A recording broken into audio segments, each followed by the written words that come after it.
Let's go back in time. The year is 1910. Picture a field in France, buzzing with the great military minds of Europe.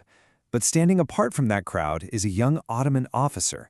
He's about to see something, an event that won't just change his own thinking, but will literally chart the course of a nation's destiny for 100 years to come.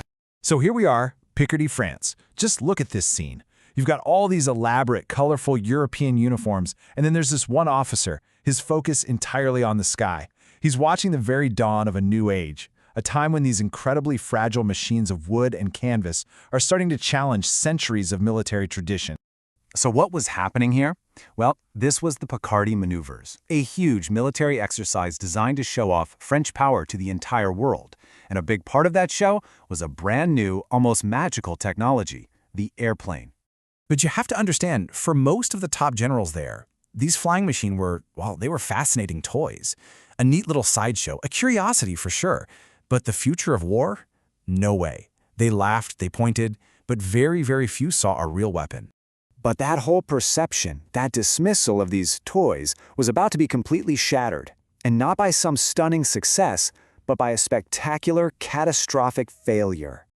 It's the second day. All eyes are on the sky again. You know, the novelty still hasn't worn off. Two pilots are getting ready to show the world what flight can do for things like reconnaissance and coordinating troops.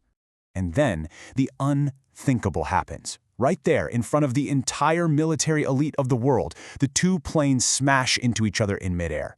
It was a shocking, public, and absolutely tragic failure of this brand new technology. The crowd was just stunned, horrified.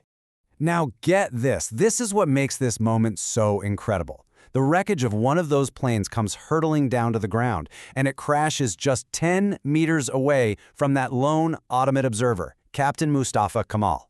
10 meters. That's it. For pretty much everyone else, this crash just confirmed what they already thought. These planes were unreliable, dangerous novelties. But for Mustafa Kemal, it wasn't a failure. It was a crucial piece of data. See, he wasn't just a soldier watching a spectacle, he was a strategic data analyst, and his mind was already at work. By the way, if you're finding this story as incredible as I am, please don't forget to subscribe to the channel, turn on the notification bell, and share and like the content. All the information we're exploring today has been compiled from open sources, and your support really helps us bring these moments to life. Thank you. Okay, so while the wreckage was literally still smoldering on the field, Mustafa Kemal's mind was racing. He was processing not just the crash, but absolutely everything he had been observing during these maneuvers. See, he'd been carefully watching the French army's ground game the whole time. He was spotting logistical weaknesses that their own commanders were missing. He saw tactical flaws in their strategies, and his sharp analytical critiques, which he shared with his superiors, started making their way up the chain of command. I mean, his insights were so unbelievably sharp that they just couldn't be ignored. It didn't matter that he was a junior officer from a foreign army. He wasn't just seeing what was happening on the field, he was calculating exactly what it meant for the future of warfare itself. And the person whose attention he ultimately caught, well, it was none other than General Ferdinand Foch, the commander of the entire exercise, and, get this, the very same man who would go on to become the supreme Allied commander during World War I. A pretty big deal. So here's the kicker. At the final banquet, which was only for officers ranked major and above, protocol was completely broken. A special, one-of-a-kind invitation was sent out to a mere captain, Mustafa Kemal, specifically so General Foch could meet the man with this extraordinary strategic mind. That single moment, that validation from one of the world's top generals, combined with that plant crash in a French field, it all came together to spark a powerful, truly revolutionary vision for his own nation's future. This wasn't just some interesting trip for him.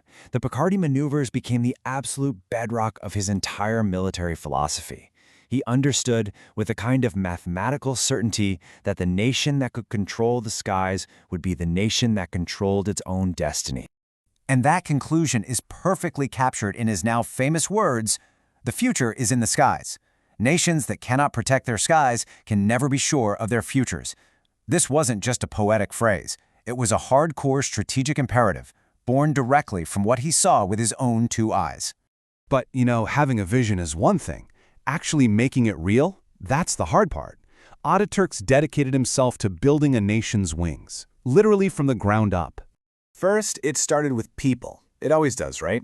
He invested in training the very first generation of Turkish pilots, giving them the skills, the confidence, and the courage to take command of the air.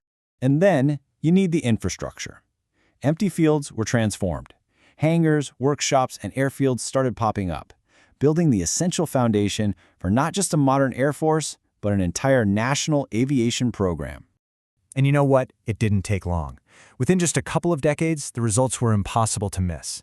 That vision, born from the chaotic mess of a plane crash in Picardie, was now a reality, with Turkish planes confidently flying across the nation.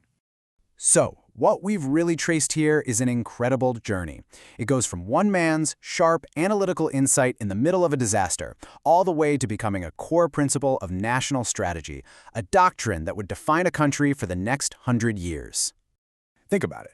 From that one moment, you can draw a straight line to the modern concept of air supremacy that defines global power today. And it leaves us with a really powerful question to think about. In a world filled with so much noise and distraction, what does it truly take to look at a moment of chaos, to ignore the panic, and to see a future that nobody else can even begin to imagine?